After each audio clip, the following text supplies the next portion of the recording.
70살 먹으면 아줌마예요, 여러분들. 예. 웃을 일이 아니에요. 예. 이번에 유엔에서 나이 재정립이 나왔어요. 나이 재정립이 나왔는데 1살서부터 17살을 미성년이라고 그래요. 미성년. 예. 미성년 17살을 18살서부터 65살을 청년이라고 그래요. 청년. 이거는 제가 한 얘기가 아니고 유엔에서 한 얘기예요. 유엔에서 65살까지는 청년이라고 그래요. 나는 65살 미치다 한번 손 들어보세요.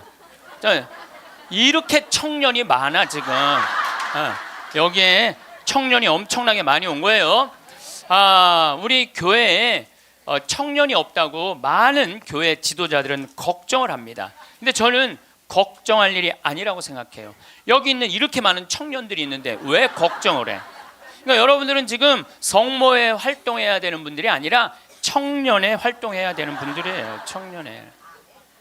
만약에 내가 65이 돼서 애도 다 키웠고 결혼도 다 시켰고 나는 이제 늙었다. 65이 나는 늙었다. 이렇게 생각하는 분은 불행한 분이에요. 자, 나는 이제 할 일 다 했으니까 이제 뭐만 기다리고 있으면 돼? 죽을 날만 기다리고 있으면 되잖아요. 근데 죽을 날만 기다리고 있어야 되는데 지금 65살이 언제 죽느냐면 100살쯤 죽을 거예요. 그럼 몇 년 동안 죽을 날을 기다려야 되냐면 35년 동안 매일 죽을 날만 기다리고 있는 거야. 불행해요, 안 불행해요?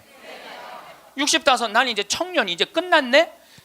66세부터 79살까지를 뭐라고 그러냐면 중년이라고 그래요. 중년.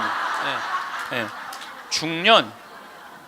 제가 한 얘기가 아니고 유엔이 한 얘기예요. 유엔이. 66세부터 79살. 자, 나는 66에서 79살이다. 한번 손 들어보세요.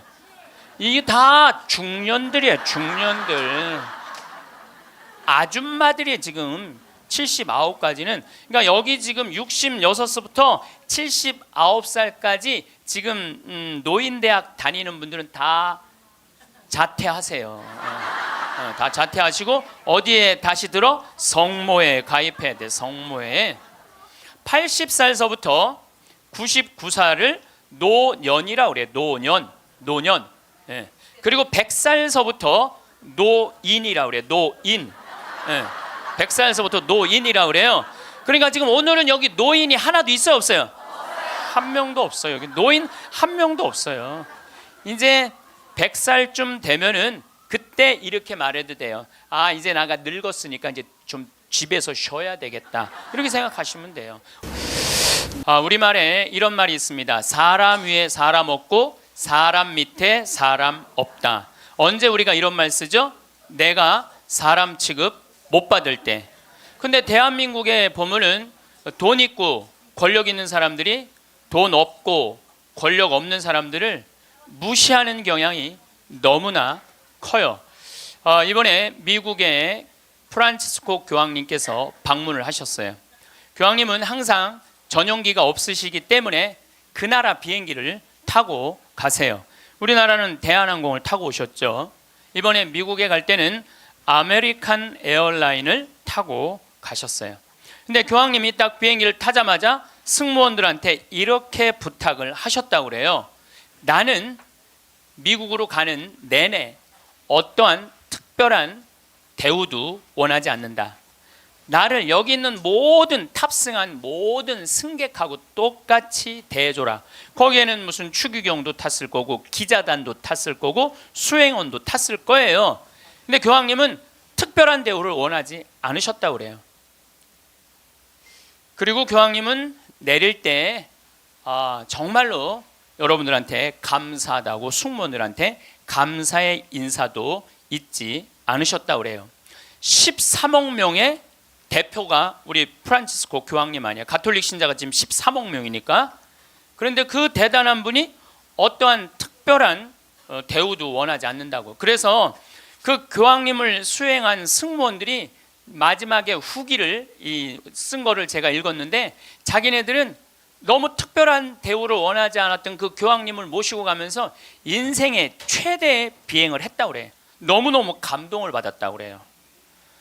이렇게 세계 최고의 교황님도 특별한 대우를 원하지 않으셨는데 모 항공사의 부사장은 땅콩 안 까줬다고 매뉴얼 판으로 자기 직원, 자기 돈을 벌어주는 사람이야. 고마운 사람이죠.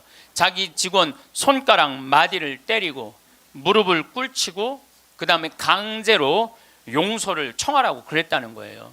그리고 그것도 모자라니까 어떻게 비행기를 돌려서 그 중요한 사무장을 비행기에서 내리게 했다는 거예요. 이게 바로 사람 위에 사람 있고 사람 밑에 사람 있는 거죠.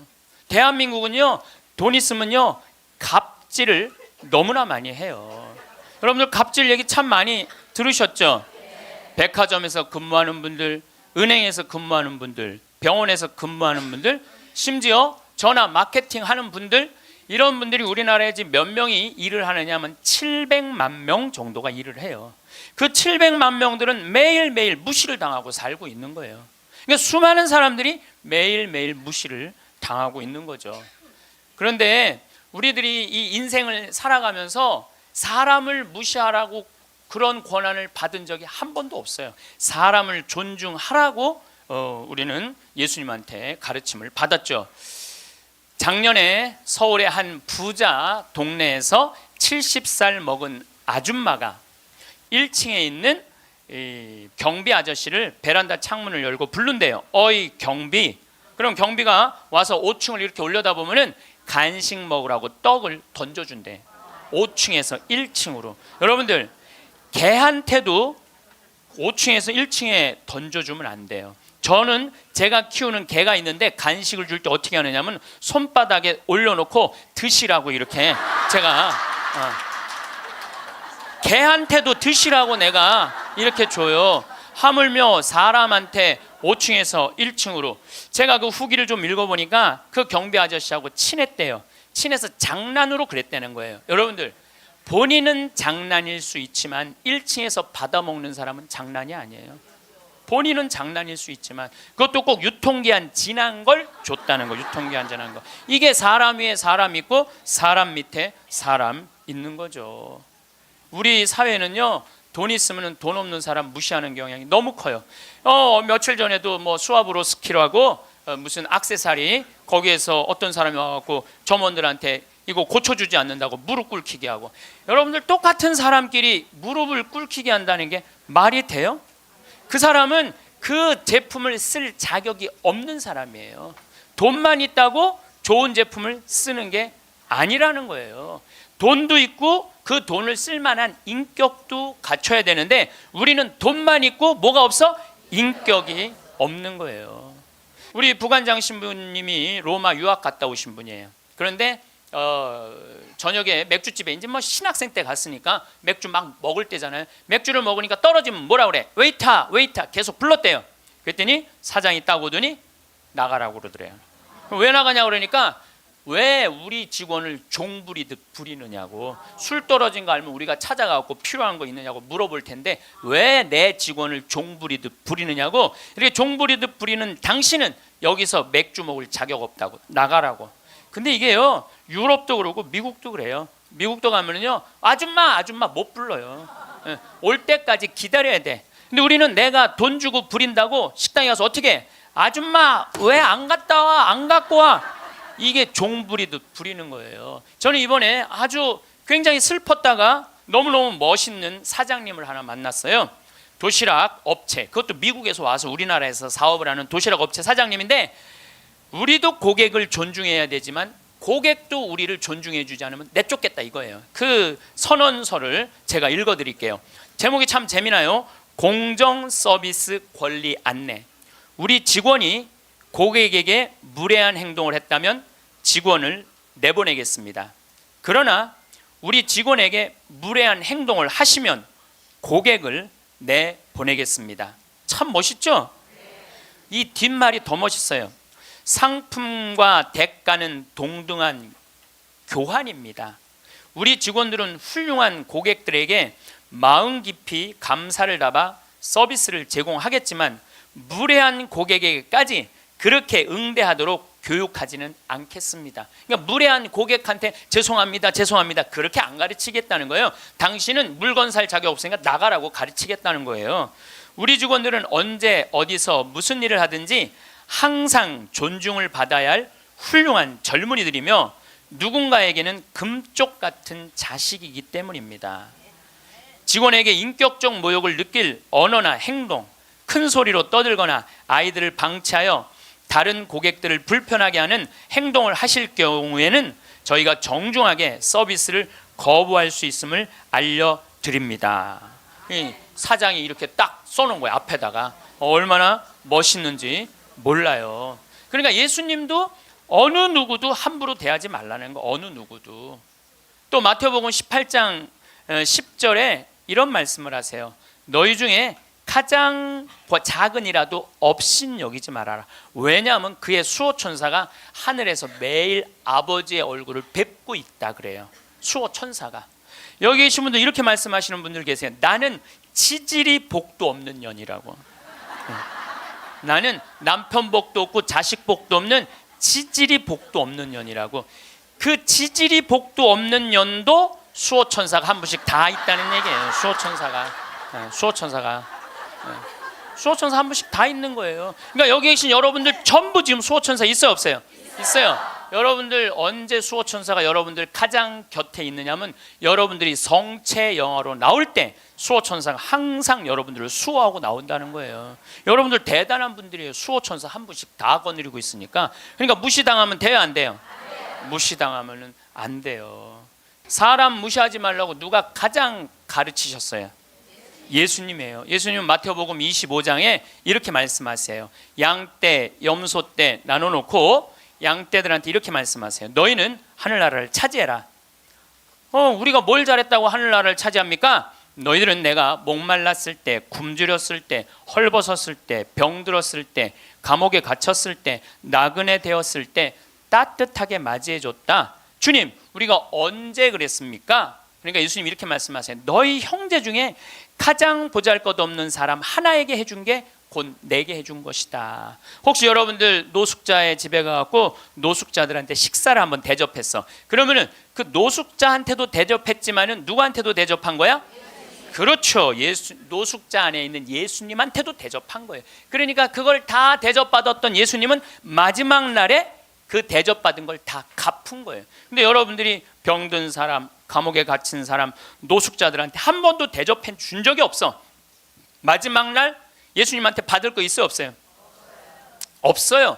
지금 어려운 이웃한테 잘 베풀어 준 사람은 나중에 가서 예수님한테 따질 수 있어. 내놓으라고. 내가 해준 거 해준 거 내놓으라고 따질 수 있어요. 예수님 마태복음 25장에 말씀하셨기 때문에. 근데 왼편에 있는 사람한테는 예수님이 이렇게 말씀하세요. 악마와 그의 졸도들을 가두려고 준비한 영원히 꺼지지 않는 불 속으로 들어가라. 우리가 뭘 잘못했다고 그럽니까? 그냥 예수님이 이렇게 말씀하세요. 너희들은 내가 목말랐을 때, 굶주렸을 때, 헐벗었을 때, 병들었을 때, 감옥에 갇혔을 때, 나그네 되었을 때 따뜻하게 맞이하지 않았다. 주님, 우리가 언제 그랬습니까? 그러니까 예수님이 이렇게 말씀하세요. 너희 중에 가장 보잘것없는 사람 하나에게 해주지 않은 것이 곧 내게 해주지 않은 것이다. 자, 여기 계신 여러분 모두 안에 지금 예수님 계세요, 안 계세요? 계세요. 여러분들 무시당하면 돼요, 안 돼요? 안 돼요. 여러분들이 잘나서 무시당하면 안 되는 게 아니라 여러분들 안에 계시는 예수님 때문에 무시당하면 안 돼요. 자기 자존심을 지키는 것은 여러분들은 예수님이 거하는 성전이기 때문에 여러분들 자존심을 지켜야 돼요. 예수님은 이 세상에 오셨을 때도 가진 자 편에 서지 않고 가지지 못한 자 편에 서세요. 부처님 아버지는 직업이 뭐죠?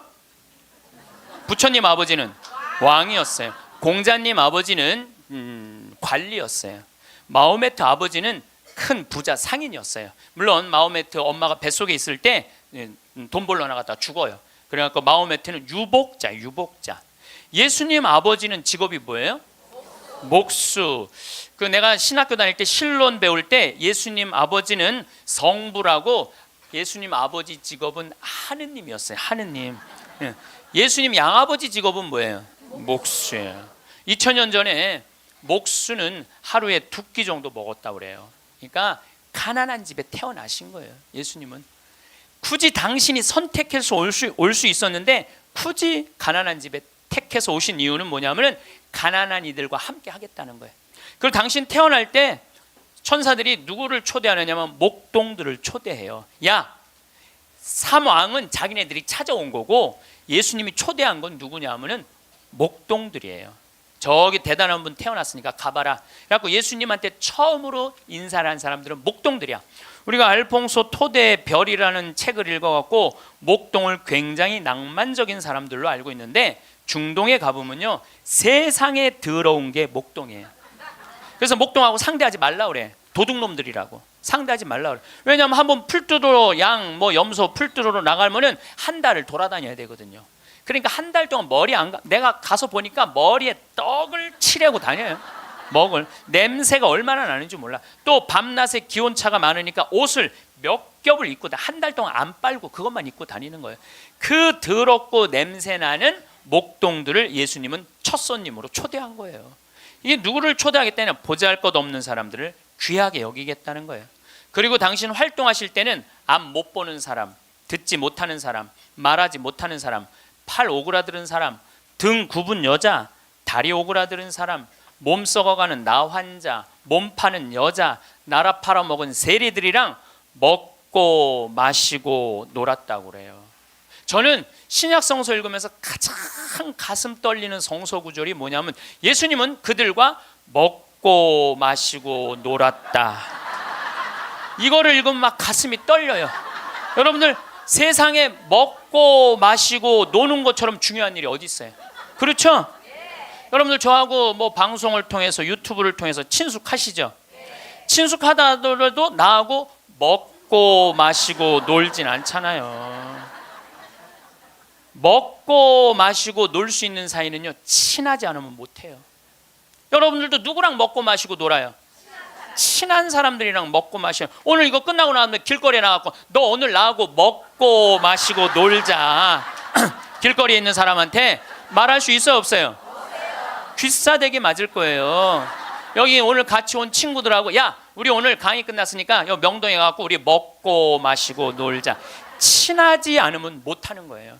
친하지 않으면. 그리고 먹고 마시고 노는 사이는 그 사람의 속사정을 다 알아요. 그 사람이 뭘 힘들어하는지, 그 사람의 고민이 뭔지 먹고 마시고 놀지 않으면 모르는 거예요.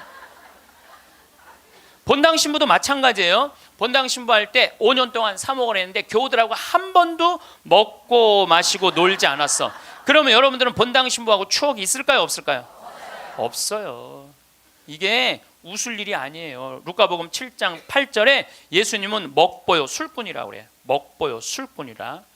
저도 본당 신부할 때 사목을 하는 기본이 뭐냐면 먹고 마시고 노는 거였어요. 사목의 기본이 먹고 마시고 노는 거였어요.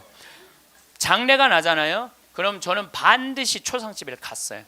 초상집에 가갖고 장례 전날 가갖고 소주 한 병 내오라고 그래요. 그럼 상주 전부 다 오라고 그래요. 상주들하고 소주 한 잔씩 하면서 먹고 마시면서 어머니가 어떻게 살았는지 아버지가 어떤 병으로 돌아갔는지 얘기를 다 들어요. 그리고 1시간을 그렇게 소주 한 병을 먹으면서 이야기를 하고 다음날 강론할 준비할 필요가 없어. 강론.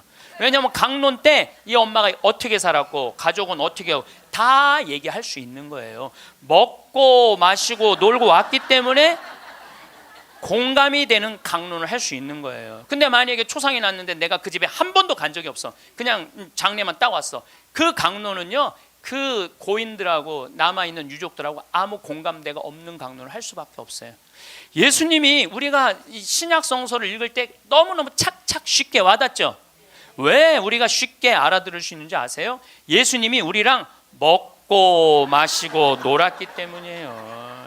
이게 얼마나 가슴 설레는 성서 구절인지 몰라요. 어떤 가르침보다 위대한 말이 뭐냐면 예수님은 그들과 먹고 마시고 놀았다예요. 저도 87년도에 시각장애자들하고 1년 동안 여기 상계동에서 먹고 마시고 놀아봐서 87년도에 내가 그분들하고 1년 동안 살면서 물어봤어요. 여러분들은 살면서 뭐가 가장 힘드냐고. 그랬더니 그분들이 하는 얘기가 가장 힘든 게 뭐냐면 내 몸으로 난 자식 얼굴을 모르는 거래요. 내 몸으로 난 자식 얼굴을 모르는 거예요. 여러분들은 애들 어때요? 애기 낳으면 이뻐요 안 이뻐요? 막 100일 200일 된 애들 보면 손가락 보면 어때요? 기가 막히죠? 그러니까 엄마들, 애기 엄마들 보면 막 애 손도 막 먹고 발도 막 먹잖아요. 막 먹어. 보니까 먹을 기세야. 먹을 수만 있으면은 너무너무 좋으니까. 그리고 그냥 눈에 티만 들어가도 막 뭐 이거 비벼내고 그러는데, 나한테 한다는 애가, 신부님 이만한 애를 눈에 넣어도 안 아프대. 눈에 넣어도 안 아파. 이걸 넣는데 어떻게 안 아파. 눈알이 터지든지 뭘 하든지 해야 될 거 아니야. 눈에 넣어도 안 아파. 그렇게 좋다는 거야. 그렇게 아기를 보는 기쁨은요, 그건 세상에 돈으로 살 수 없는 기쁨이에요. 우리 집에도 드디어 조카가 장가를 가서 딸을 낳았어요. 로사라는, 이제 나는 이제 할아버지가 됐어요. 조카 손녀가 있어. 조카 손녀가. 근데 그 집에 가보면 참 볼만해요. 증조 할머니, 증조 할아버지, 할머니, 할아버지, 엄마, 아빠 여섯이서 둘러서 갖고, 얘가 이제 막 돌 며칠 전에 지났거든요. 얘는 가만히 보니까 아무것도 안 해. 그런데도 여섯이서 둘러서 갖고 그냥 쳐다보고 있다가 눈만 뜨면 뭐라 그러냐면, 눈 떴다. 눈 뜬 게 뭐 이렇게 대단한 일이라고. 6명이 둘러 앉아갖고 눈 떴다고 난리를 치고, 거기다가 얘가 빵긋 웃기만 하잖아요. 그러면 그때부터는 애가 재롱을 피는 게 아니에요. 증조 할머니, 증조 할아버지부터 재롱을 피기 시작해. 오르르 깍꿍. 이게 누가 재롱 피는 거야? 내가 보기엔 지들이 재롱 피면서 얘가 재롱 핀다는 거야. 시간 가는지 모른다는 거야. 내가 보기엔 자기네들이 재롱 피고 얘는 그냥 껌뻑껌뻑 쳐다만 보는데, 이 아기를, 그래서 애들은 1살 때 평생 할 효도를 다 한다는 거예요. 1살 때. 여러분들 그때 그 기쁨 평생 애들은 2살 때부터 효도 안 해요. 왜 효도 안 하는 줄 아세요? 1살 때 이미 다 했어. 근데 뭘 2살 때부터 해. 혹시 지금 30살 뭐 된 자식들이 효도 안 한다고 섭섭한 그분들은 욕심이 너무 많은 거예요. 이미 그 기쁨을 다 누린 거예요. 근데 그분들은 자기 애들을 어떻게 알아보느냐면, 손으로 만져서 눈이 이렇게 생겼고 코가 이렇게 생겼고 입이 이렇게, 그 상상할 수밖에 없어요. 네, 상상할 수밖에 없어요. 또 한 번은 도봉산 성당에서 우리 시설 분들을 초대를 해갖고 식사 대접을 했어요. 정말 내가 가서 보니까 상다리가 부러지게 차려놨어. 그런데 옆에 있던 형제가 나한테 그러는 거야. 학사님, 우리는 이렇게 상다리가 부러지게 차려놔도 아무 소용이 없다는 거예요. 왜 소용이 없냐 그랬더니, 보여야지 골라 먹죠. 어디 있는 줄 알아야지. 냄새는 나는데 어디 있는지 알아야지 골라 먹죠. 그러니까 옆에 봉사자들이 한 분씩 앉아갖고 고등어 들어갑니다, 두부 들어갑니다, 김치 들어갑니다. 그래야지 먹는 거예요. 근데 우리 생태마을에 딱 음식 차려놓으면은 막 김치, 뭐 고등어 막 이제 묵은지 절여놓은 거 보면 막 이분들 막 입에 군침이 돈대. 딱 보면은 막 깍두기 쫙 빨갛게 해놓고 막 김치찌개 두부 딱 올려주면 입에 군침이 돈다는 거예요. 우린 눈으로 먹는 거예요. 먼저 눈으로 먹고 입에 군침이 도는 거예요. 이걸 영어로 뭐라고 그러냐면 My mouth is watering 그래요. 군침 돈다. My mouth is watering. 군침이 돼요. 근데 그분들은 눈으로 먹는 기쁨이 없는 거예요. 여러분들 뭐가 지지리 복도 없긴 뭐가 지지리 복도 없어. 이 눈으로 벌써 음식을 먹는데, 이거 눈알 하나 갈아 끼는데 1억이라는데, 2개 갈아 끼면 2억인데 2억을 끼고 지지리 복도 없는 년은 무슨 지지리 복도 없는 년이에요. 또 87년도는 그 인천에서 수원에서 전철이 전부 다 의정부로 갔어요. 그때만 해도 우리 시각장애자들이 전철에서 바구니 들고 어두운 밤에 깜깜한 밤에 이러고 가면은 500원씩 1000원씩 줬어요. 기억나시죠? 네. 그렇게 하루 종일 전철을 오고 가면서 모으면은 그때 돈으로 꽤 컸대요. 15,000원, 2만원 됐대요. 그때 돈으로. 그러면은 창동이나 도봉역에서 딱 내리면은 도둑놈들이 따라다니다가 역에서 나가면은 그걸 낚아채 가는 거예요. 그걸 낚아채 가는 거예요. 그럴 때 너무너무 속상하다는 거. 너무너무 화가 나. 하루 종일 고생한 건데. 그러니까 누굴 데리고 나가느냐면 5학년, 6학년, 중학교 1학년 된 자기 애들을 데리고 나가는 거예요. 자기 애들은 그거 일 나가는 게 죽기보다 싫은 거예요. 매일 그 우리 시설 마당에서 애들이 울어. 너 왜 울어? 그러면 자기 일 나가기 싫다는 거예요. 네가 무슨 일을 나가는데? 애들이 얘기해 주는 거예요. 낚아채 갖고 엄마 아빠가 나 데리고 나간다고. 그럼 엄마 아빠 손 잡고 지팡이 잡고 전철 안에 왔다 갔다 하는 거 걔네들이. 그러는 수원이나 인천은 아무 상관없대요. 창동이나 도봉역에 딱 그 전철을 지나갈 때 되면 누굴 만나냐면 반 친구들을 만나는 거야. 반 친구들이 그걸 보고 다음날 학교 가고 다 소문을 내는 거야. 제 엄마 손잡고 국어라로 다닌다고. 얼마나 그 나이에 자존심이 상해요. 그러니까 내가 그들과 먹고 1년 동안 먹고 마시고 놀지 않았으면 그분들의 아픔을 몰랐을 거예요. 예수님은 이 세상에 오셔서 3년 동안 정말 가지지 못한 사람이나 가진 사람이나 누구하고 먹고 마시고 놀았어요. 그러니까 강생이라는 말 참 많이 듣죠. 예수님은 이 세상에 강생하셨다.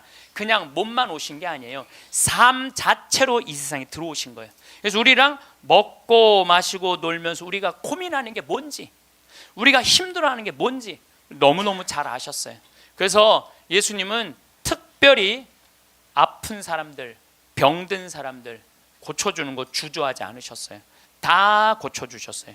그리고 최후의 만찬 때 마지막 날 제자들의 발을 씻어주고 난 다음에 예수님이 이렇게 말씀하세요. 요한복음 13장에 내가 너희들을 사랑하였듯이, 사랑한다는 게 뭐냐면 너희들과 먹고 마시고 놀면서 너희들을 위로했듯이 너희도 서로 사랑하여라. 이게 마지막 날 유언이야. 서로 사랑하라는 게. 그런데 지금 한국에는 크리스찬이 2천만이 있어요. 개신교 1,500만, 가톨릭 500만. 크리스찬이라는 건 뭐냐면 그리스도처럼 살겠다는 거예요. 여기 계신 여러분들 전부 왜 세례 받았냐면 그리스도처럼 살라고 세례 받은 거야. 그러면 이 대한민국에 2천만 명의 그리스도가 살고 있는데 요즘 대한민국에 보면 2천만 명의 그리스도인이 살고 있는 것 같아요? 아니죠? 예수님이 서로 사랑하라고 말하고 간 적이 없는 것 같아. 예수님이 이렇게 말하고 가신 것 같아. 너희들 서로 괴롭힐 수 있는 한 괴롭혀라. 이렇게 말씀하고 가신 것 같아. 얼마나 서로 괴롭히는지. 여러분들 우리나라 애들은 군대 가기 전에 이미 다 망가져서 들어가요. 우리나라 중고등학교 애들 여러분들 남자애들 보면 눈빛 보면 어때요? 살벌하지 않아요? 이렇게 눈빛 딱 마주치면은 어떤 놈이야 걸리지, 내가 오늘 가만히 안 놔둬, 이런 기세예요. 우리나라 지금 중고등학교 남자애들은 극도의 스트레스 속에서 자라는 거예요. 왜? 경쟁 속에서 경쟁만 가르치고 협력, 이해, 양보, 사랑 이런 게 안 배워요. 경쟁, 출세, 1등만 배운 애들이야. 그러니까 눈에 도끼가 있는 거야 애들이. 그런 애들이 군대 가갖고 서로 괴롭히는 거예요. 이미 군대 가기 전에 망가진 거예요. 핀란드라는 나라는 건국이념이 뭐냐면 나눔이야. 나눔. 이 나라는 러시아의 100년 지배를 받아요. 100년 지배를 받으면서 독립을 해요. 국민들이 모여갖고 우리 진짜 잃었던 나라를 찾았으니까 이 나라를 어떻게 건설해 나갈 것이냐. 국민들이 그래요. 콩알 한쪽이라도 나눠 먹자. 그래서 이 나라는요 가난했을 때부터 나누기 시작하고 지금까지도 잘 나눠요. 지금까지도. 지금 국민소득 6만 달러예요. 이 나라는 초등학교, 중고등학교 전액 무상교육이에요. 근데 더 놀라운 건 대학생들도 전부 공짜로 대학 다 다녀요. 그리고 기숙사도 다 공짜야. 시골에서 헬싱키로 공부하러 올라왔어. 그러면은 기숙사비 다 국가에서 다 대줘요. 근데 더 놀라운 건 대학생들이 돈이 없어갖고 아르바이트 할까봐, 책 사볼 돈이 없어서 아르바이트 할까봐 아르바이트 하지 마라, 공부해. 그러면서 책값 하라고 모든 대학생들한테 한 달에 43만 원씩 용돈을 줘요. 모든 학비도 안 되는데 용돈도 줘. 이 나라는 석박사까지 공짜예요. 프로그램 참여하면 석박사까지 다 공짜야. 그러려면 뭘 많이 내야 돼? 세금을 많이 내야 되잖아요. 이 나라는 한 700만 원 정도 월급 받는 사람들이 세금을 얼마를 내냐면 320만 원 정도 내요. 이 정도 내야지 대학생들한테 용돈까지 주죠. 자, 이제 대한민국도 애들이 등록금 못 내갖고 지옥이라고 그러잖아요. 그러니까 이제 어른들, 애들, 대학생들 등록금 공짜로 해주기 위해서 700만 원 버는 사람들 320만 원 돈 내십시오. 낼 것 같아, 안 낼 것 같아요? 여기다가 빨간 띠 두르고 결사 반대 막 이러고 아마 할 거예요. 네. 대한민국 건국이념은 뭐예요? 홍익인간 그건 4348년 전에 단군 할아버지가 한 얘기고, 대한민국 건국이념은 뭐예요? 대한민국 건국이념은 뭐냐면 우리도 한번 잘 살아보세요. 돈이야, 돈. 돈이라면요 무슨 짓이든 해요. 정말 지난 70년 동안 돈을 벌기 위해서 우리는 혈안이 돼 있었어요. 그리고 우리나라는 돈을 많이 벌었어요. 참 많이 벌은 나라예요. 전 세계 다녀보세요. 대한민국처럼 좋은 차 타고 여러분들처럼 이렇게 기가 막히게 멋있는 옷 입고 여러분들처럼 잘 먹는 나라 거의 없어요. 전 세계에서 10위 안에 들어요. 10위 안에 들어요. 참 잘 먹고 잘 살아요. 근데 무슨 영국의 옥스퍼드 대학 나오고 우리나라 기자가 이런 말을 했어요. 기적을 이룬 나라, 기적을 이룬 나라, 기쁨을 잃은 나라. 기적은 이루었는데 너무너무 잘 살긴 하는데 기쁨이 없는 나라야. 전부 다 여기다 헬 조선이야. 지옥 조선이 지옥 조선. 우리나라를 지금 그렇게 표현하거든요. 그리고 애들이 흙수저 물고 태어났다고. 누구는 금수저 물고 태어났는데 누구는 흙수저 물고 태어났다고. 내가 보기엔 너무 잘 사는데 이런 표현들이 있는 거예요. 이거는요, 돈보다 더 높은 가치가 있거든요. 이제 대한민국이 추구해야 되는 건 뭐냐면 돈보다 더 높은 가치를 추구해야 될 때예요. 이제는. 근데 아직도 돈이야. 아직도 돈. 아직도 경제 그래요. 정의, 인권, 자유, 생태계, 자연, 이 높은 가치들이 있는데 우리는 아직도 경제예요. 여러분들 이 텔레비전 보면 요즘 대한민국 뭔가 잘못 가고 있다는 생각 안 들어요? 뭔가 우리 지금 잘 가고 있어요? 잘 못 가고 있어요. 누가 대한민국이 정이 많은 나라래?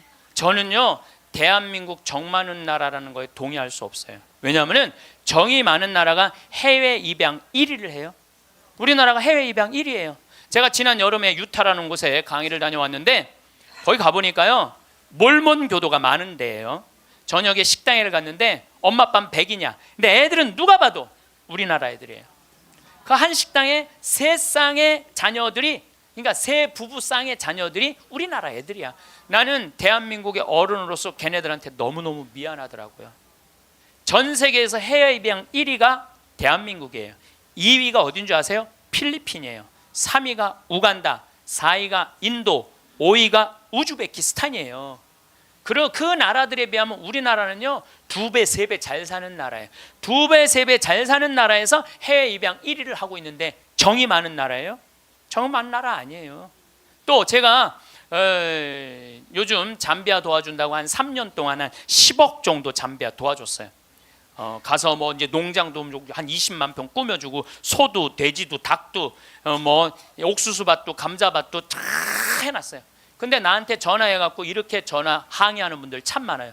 대한민국에도 굶어 죽는 사람 많은데 뭐하러 아프리카까지 가서 도와주느냐고, 정신 있는 거냐 없는 거냐, 나한테 이렇게 전하는 분들 참 많아요. 여러분들, 우리나라가요 6.25 전쟁 끝나고 난 다음에요, 미국에서요 밀가루 받아서 먹고 살았어요. 밀가루. 그래서 우리 천주교하고 밀가루하고 인연이 많아요. 정부를 못 믿으니까 밀가루를 어디다 줬어? 성당에 다 갖다 줬어요. 그래서 성당에서 나눠줬어요. 그래서 옛날에는 밀가루 받아 먹으려고 세례 받는다 그래서 밀가루 신자라는 말까지 나왔어요. 그렇게 우리가 그 배고픈 시기를 미국에서 원조 받아갖고 버텨냈어. 그럼 세계에서 9번째로 1조 달러가 넘는 나라가 9나라인데 우리나라가 9번째 1조 980억 달러예요. 그렇게 잘 사는 나라가 아프리카의 나라 도와주는 건 당연한 거예요. 받았으면 줘야지.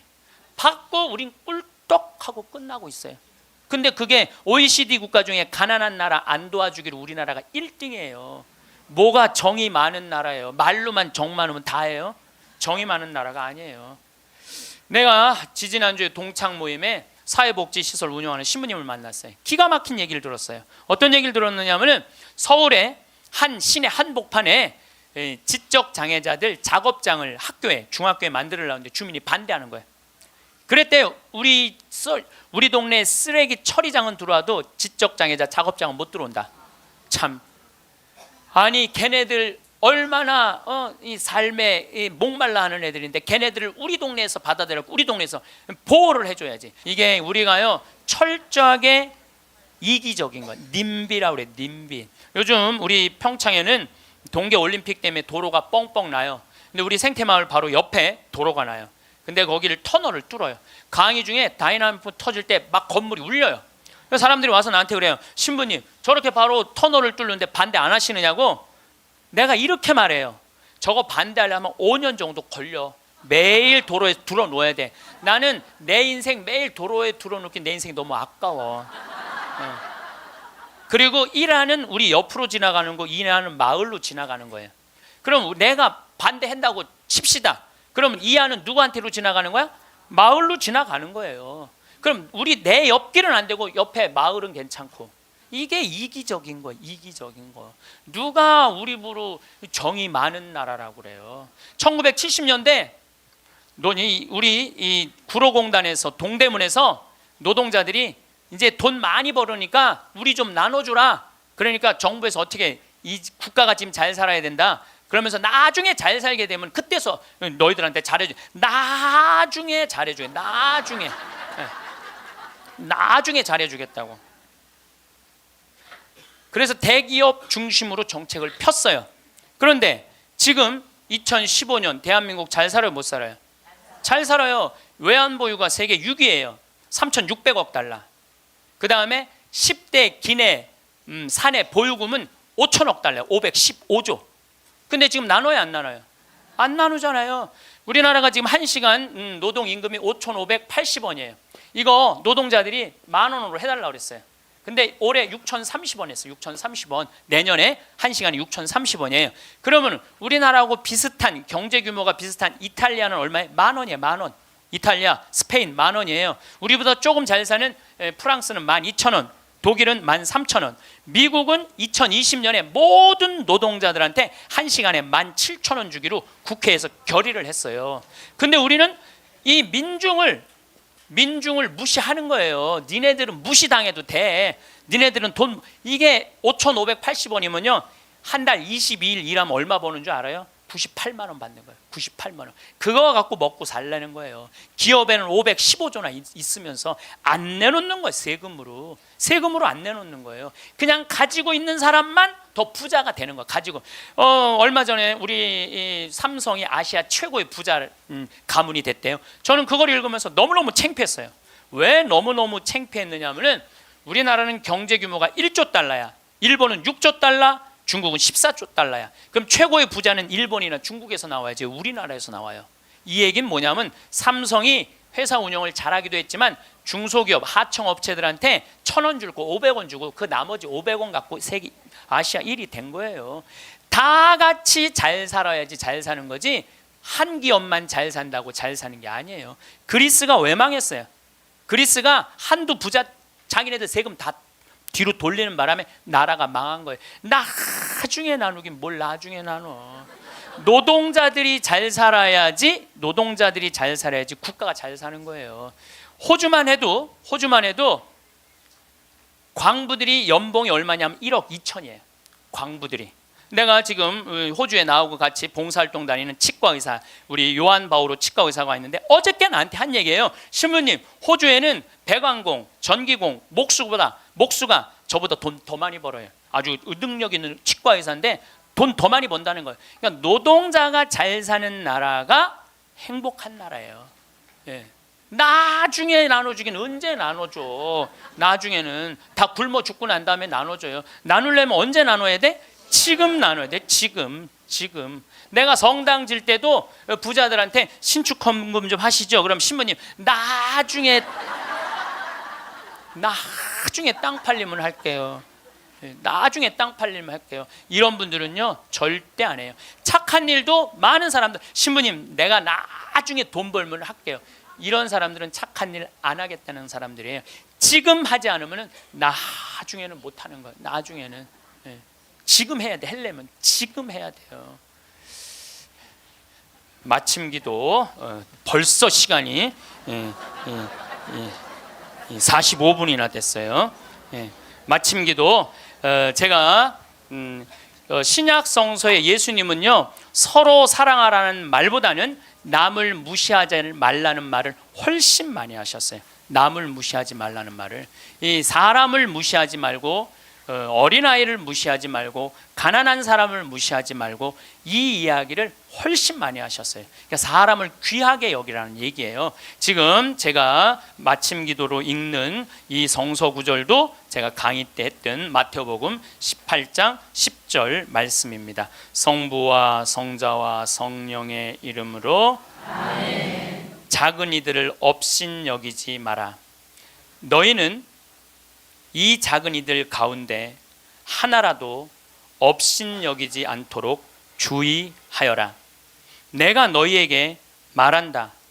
하늘에서 그들의 천사들이 하늘에 계신 내 아버지의 얼굴을 늘 보고 있다. 사랑 많으신 하느님 아버지, 당신은 아들 예수님을 이 세상에 보내셔서 우리와 함께 먹고 마시고 놀면서 우리들이 이 세상살이 하면서 힘들어하는 것을 위로해 주시기 위하여 당신 아들을 파견하셨나이다. 그 거룩한 예수 성심을 닮아 우리들도 생활 안에서 만나는 우리 주위 사람들 무시하지 않고 그들을 존중하고 그들 안에 있는 예수님의 모습을 찾아내어 그들을 존중할 수 있는 그러한 지혜 허락하소서. 보인다고 해서 이해하는 것은 아닙니다. 우리는 매일 눈을 뜨고 세상을 바라보지만 정작 제대로 보고 있는지는 알 수 없습니다. 거리를 걷다 마주친 얼굴들, 창밖으로 스쳐 지나가는 풍경들, 식탁 위에 놓인 밥그릇 하나까지도 우리는 본다고 말합니다. 하지만 우리는 우리가 보고 싶은 것만을 봅니다. 우리의 생각이 먼저 앞서고 그 생각이 만든 틀 안에서 세상을 재단합니다. 그래서 같은 하늘을 보면서도 누군가는 희망을 떠올리고 누군가는 막막함을 느낍니다. 같은 비를 맞으면서도 어떤 이는 축복이라 여기고 어떤 이는 불편함만을 기억합니다. 눈은 같은 것을 보지만 마음은 전혀 다른 세상을 그려냅니다. 이것은 단순한 차이가 아닙니다. 우리가 세상을 어떻게 경험하느냐를 결정하는 근본적인 문제입니다. 보는 것과 이해하는 것 사이에는 큰 간극이 있습니다. 눈은 표면을 훑을 뿐이고 진짜 의미는 마음이 만들어냅니다. 눈으로 본 세상과 마음으로 본 세상은 완전히 다릅니다. 눈은 단지 빛을 받아들이는 기관일 뿐이고 진짜 세상을 해석하는 것은 마음입니다. 마음이 어떤 상태에 있느냐에 따라 같은 장면도 전혀 다르게 다가옵니다. 평온한 마음으로 바라보면 모든 것이 부드럽게 느껴지고 불안한 마음으로 보면 모든 것이 이협적으로 다가옵니다. 이것은 단순한 감정의 문제가 아닙니다. 우리가 세상을 이해하는 방식 자체가 달라지는 것입니다. 보는 방식이 달라지면 세상이 달라집니다. 그래서 중요한 것은 무엇을 보느냐가 아니라 어떻게 보느냐입니다. 어떤 시선으로 세상을 대하느냐가 우리의 삶을 결정합니다. 따뜻한 시선으로 보면 따뜻한 세상이 펼쳐지고 차가운 시선으로 보면 차가운 세상만이 남습니다. 이것은 세상이 변하는 것이 아니라 우리의 내면이 세상을 만들어내는 것입니다. 같은 장소에 서 있어도 같은 시간을 보내도 우리가 어떤 마음으로 그것을 받아들이느냐에 따라 경험은 천차만별로 달라집니다. 어떤 이에게는 축복으로 다가오는 순간이 다른 이에게는 고통으로 느껴지기도 합니다. 이 모든 차이는 눈이 아니라 마음에서 비롯됩니다. 우리는 세상을 있는 그대로 보는 것이 아니라 우리가 있는 그대로 세상을 봅니다. 우리의 내면 상태가 곧 우리가 경험하는 현실이 됩니다. 그런데 문제는 우리의 시야가 늘 맑은 것은 아니라는 점입니다. 우리 마음 속에는 보이지 않는 먼지들이 쌓여 있습니다. 비교하는 마음, 남과 나를 견주는 습관, 더 많이 가지려는 욕심, 잃을까 두려워하는 불안, 인정받고 싶은 갈망, 이런 것들이 우리의 시야를 흐립니다. 이 먼지들이 쌓이면 쌓일수록 우리는 있는 그대로를 보지 못하게 됩니다. 작은 일에도 크게 상처받고 사소한 말에도 깊이 흔들립니다. 누군가의 행복이 나의 불행처럼 느껴지고 누군가의 성공이 나의 실패처럼 다가옵니다. 이것은 눈의 문제가 아닙니다. 마음이 흐려진 것입니다. 맑은 물에는 하늘이 그대로 비치지만 흙탕물에는 아무것도 비치지 않는 것과 같습니다. 우리의 마음이 온갖 집착과 욕심으로 뒤덮여 있을 때 우리는 진실을 볼 수 없습니다. 눈앞에 있는 것조차 제대로 보지 못하고 있지도 않은 것을 보며 괴로워합니다. 이렇게 흐려진 시야로는 평화를 찾을 수 없습니다. 늘 무언가 부족하다고 느끼고 늘 무언가를 채워야 한다고 생각합니다. 하지만 진짜 문제는 부족한 것이 아니라 있는 것을 보지 못하는 마음입니다. 마음의 먼지가 너무 많이 쌓여서 이미 가진 것들이 보이지 않는 것입니다. 우리는 끊임없이 무언가를 더하려고 하지만 정작 필요한 것은 덜어내는 일입니다. 쌓인 것들을 치워야 본래의 맑음이 드러납니다. 그래서 필요한 것이 비움입니다. 비움은 이름이 아닙니다. 많은 사람들이 비움을 두려워합니다. 무언가를 내려놓으면 손해를 보는 것 같고 포기하면 뒤처지는 것 같습니다. 하지만 비움은 포기가 아니라 선택입니다. 무엇이 정말 중요한지를 아는 것이고 무엇이 나를 무겁게 하는지를 깨닫는 것입니다. 우리가 움켜쥐고 있는 것들 중 상당수는 실은 우리를 짓누르는 짐입니다. 꼭 필요하지 않은데도 놓지 못하는 집착들, 이미 지나간 일인데도 붙들고 있는 원망들, 일어나지도 않을 미래를 걱정하는 불안들, 이런 것들이 우리의 마음을 무겁게 만듭니다. 비움은 이런 짐들을 내려놓는 것입니다. 그러면 마음이 가벼워집니다. 무거운 짐을 내려놓은 사람의 걸음이 가볍듯이 마음의 짐을 내려놓으면 삶이 가벼워집니다. 그리고 비로소 여유가 생깁니다. 여유는 단순히 시간이 많다는 뜻이 아닙니다. 마음에 공간이 생긴다는 뜻입니다. 그 공간 속에서 우리는 진짜 중요한 것들을 볼 수 있게 됩니다. 바쁘게 쫓아다니던 것들이 사실은 그리 중요하지 않았다는 것을, 놓치고 있던 소중한 것들이 늘 곁에 있었다는 것을 깨닫게 됩니다. 비움은 이렇게 평화를 불러옵니다. 더 이상 무엇과도 싸우지 않아도 되고 누구와도 경쟁하지 않아도 됩니다. 있는 그대로의 나로 존재할 수 있게 됩니다. 비움은 텅 빈 상태가 아니라 진짜 중요한 것들로 채워질 수 있는 여유를 만드는 것입니다. 쓸데없는 것들을 버려야 소중한 것들이 들어올 자리가 생깁니다. 비움은 결핍이 아니라 풍요의 시작입니다. 마음의 공간이 넓어질수록 삶은 더 풍성해집니다. 비움을 통해 마음이 맑아지면 자연스럽게 감사가 찾아옵니다. 감사는 억지로 만드는 감정이 아닙니다. 해야 한다고 느끼는 의무도 아닙니다. 감사는 비움의 열매입니다. 마음의 먼지가 걷히고 나면 그동안 보이지 않던 것들이 보이기 시작합니다. 아침에 눈을 뜬다는 것, 숨을 쉴 수 있다는 것, 햇살이 창문으로 들어온다는 것, 이런 평범한 일상이 사실은 기적이라는 것을 알게 됩니다. 우리는 늘 가지지 못한 것을 세며 살아왔습니다. 더 많이, 더 좋게, 더 빠르게 이런 것들을 쫓느라 이미 가진 것들을 보지 못했습니다.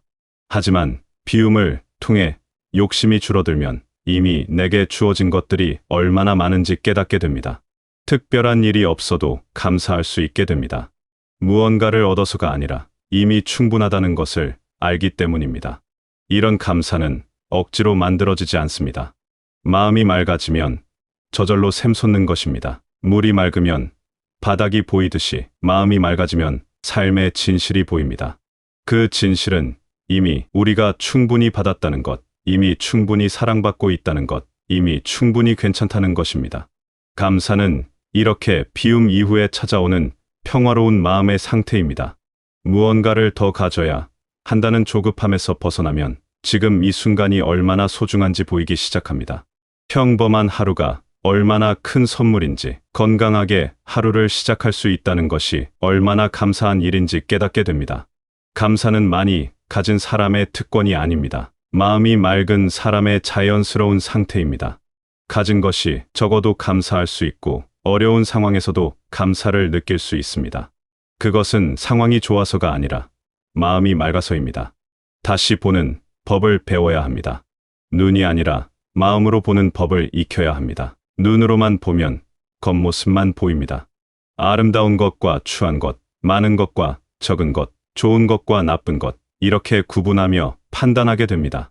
하지만 마음으로 보면 그 너머를 볼 수 있습니다. 겉으로는 평범해 보이는 순간들 속에 담긴 의미를, 작아 보이는 것들 속에 깃든 소중함을, 당연해 보이는 것들 속에 숨어 있는 기적을 볼 수 있게 됩니다.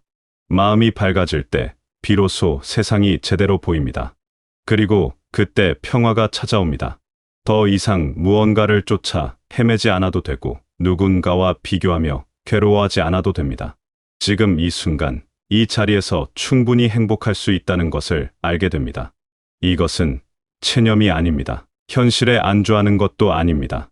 있는 그대로를 받아들이되 그 안에서 의미를 찾는 것입니다. 모든 순간이 완벽하지 않아도 괜찮다는 것을, 모든 것을 가지지 않아도 충분하다는 것을 아는 것입니다. 마음으로 보는 것은 판단을 멈추는 것입니다. 좋다, 나쁘다, 옳다, 그르다는 잣대를 내려놓고 있는 그대로를 받아들이는 것입니다. 그러면 모든 것이 다르게 보입니다. 미워했던 것들도 이해하게 되고 싫어했던 것들도 받아들이게 됩니다. 마음으로 본다는 것은 사랑으로 본다는 것과 같습니다. 판단 없이, 조건 없이 있는 그대로를 바라보는 것입니다. 우리는 너무 많은 것을 보려고 애쓰며 살아왔습니다. 더 많이 알아야 하고, 더 많이 경험해야 하고, 더 많이 성취해야 한다고 믿었습니다. 하지만 정작 중요한 것은 많이 보는 것이 아니라 제대로 보는 것입니다. 100가지를 흘려보는 것보다 한 가지를 온전히 보는 것이 더 의미 있습니다. 지금 내 앞에 있는 것을 온전히 느끼고 지금 이 순간을 온전히 살아가는 것이 진정한 삶입니다. 그러려면 먼저 마음을 비워야 합니다. 쌓여있는 욕심과 집착을, 비교와 판단을, 두려움과 불안을 내려놓아야 합니다. 그래야 비로소 눈이 아닌 마음으로 볼 수 있습니다. 마음이 맑아지면 세상도 맑아집니다. 같은 풍경을 보더라도 전혀 다른 의미로 다가옵니다. 평범했던 일상이 소중하게 느껴지고 당연했던 것들이 감사하게 다가옵니다. 이런 변화는 갑자기 일어나지 않습니다. 조금씩 천천히 일어납니다. 어느 날 문득 같은 하늘이 다르게 보이고 같은 길이 새롭게 느껴집니다. 그것이 바로 마음이 달라진 증거입니다. 세상은 그대로인데 우리가 달라진 것입니다. 그리고 그것이면 충분합니다. 세상을 바꿀 수는 없지만 세상을 보는 방식은 바꿀 수 있습니다. 그것이 우리에게 주어진 가장 큰 자유입니다. 이제는 다르게 볼 시간입니다. 눈앞에 펼쳐진 모든 것을 새로운 시선으로 바라볼 시간입니다. 아침에 눈을 떴을 때, 창밖의 하늘을 볼 때, 밥을 먹을 때, 길을 걸을 때, 이 모든 순간을 다시 보는 것입니다. 습관처럼 흘려보내던 시간들을 온전히 느끼며 살아가는 것입니다. 그러면 삶이 달라집니다. 특별한 일이 일어나지 않아도 삶이 풍요로워집니다. 큰 변화가 없어도 마음이 평화로워집니다. 이것이 진정한 행복입니다. 무언가를 얻어서 오는 행복이 아니라 이미 가진 것의 소중함을 아는 데서 오는 행복입니다. 비교하지 않고 욕심내지 않고 있는 그대로를 받아들일 때 찾아오는 평화입니다. 이런 평화는 밖에서 찾을 수 없습니다. 오직 내 마음속에서만 찾을 수 있습니다. 세상이 아무리 시끄러워도 내 마음이 고요하면 평화를 느낄 수 있습니다. 세상이 아무리 혼란스러워도 내 마음이 맑으면 길을 잃지 않습니다. 평화는 조건이 아니라 선택입니다. 어떤 상황에서도 평화로울 수 있고 어떤 환경에서도 행복할 수 있습니다. 그것은 외부가 아니라 내부의 문제이기 때문입니다. 마음을 비우고 다시 보는 일은 하루아침에 이루어지지 않습니다. 평생을 두고 연습해야 하는 일입니다. 때로는 다시 무언가에 집착하게 되고 때로는 다시 비교하며 괴로워하게 됩니다. 그래도 괜찮습니다. 다시 깨닫고 다시 내려놓으면 됩니다. 중요한 것은 완벽하게 하는 것이 아니라 계속 시도하는 것입니다. 조금씩이라도 마음을 비우고 조금씩이라도 다르게 보려고 노력하는 것입니다. 그러면 어느 순간 삶이 달라져 있을 것입니다. 같은 하루를 살아도 전혀 다른 기분으로 살게 될 것입니다. 평범한 순간들이 특별하게 느껴지고 작은 것들에도 감사하게 될 것입니다. 이 모든 것은 여러분의 마음이 달라졌기 때문입니다. 세상은 변하지 않았지만 여러분이 세상을 보는 방식이 변한 것입니다. 그리고 그것이 가장 중요한 변화입니다. 외부의 변화는 우리가 통제할 수 없지만 내면의 변화는 우리가 선택할 수 있습니다. 어떤 마음으로 살아갈 것인지, 어떤 시선으로 세상을 볼 것인지는 오롯이 우리의 몫입니다. 누구도 대신해 줄 수 없는, 오직 우리만이 할 수 있는 일입니다. 그리고 그 선택이 우리의 삶을 만들어갑니다. 여러분의 마음이 조금씩 가벼워지고 세상을 바라보는 시선이 따뜻해지기를 바랍니다. 무거운 짐을 내려놓고 가볍게 걸어갈 수 있기를, 비교와 경쟁에서 벗어나 있는 그대로의 여러분으로 살아갈 수 있기를 바랍니다. 눈이 아닌 마음으로 세상을 볼 수 있게 되기를, 그래서 매 순간이 감사하고 평화로운 나날을 보내시기를 바랍니다. 여러분의 삶이 조금 더 밝아지고 마음이 조금 더 평온해지기를 진심으로 바랍니다. 힘든 순간에도 마음의 평화를 잃지 않으시길, 어려운 상황에서도 감사를 발견하시길, 혼란스러운 세상 속에서도 여러분만의 고요함을 지키시길 바랍니다. 오늘 하루도 맑은 마음으로 세상을 바라보며 있는 그대로의 여러분을 사랑하며 살아가시길 바라겠습니다.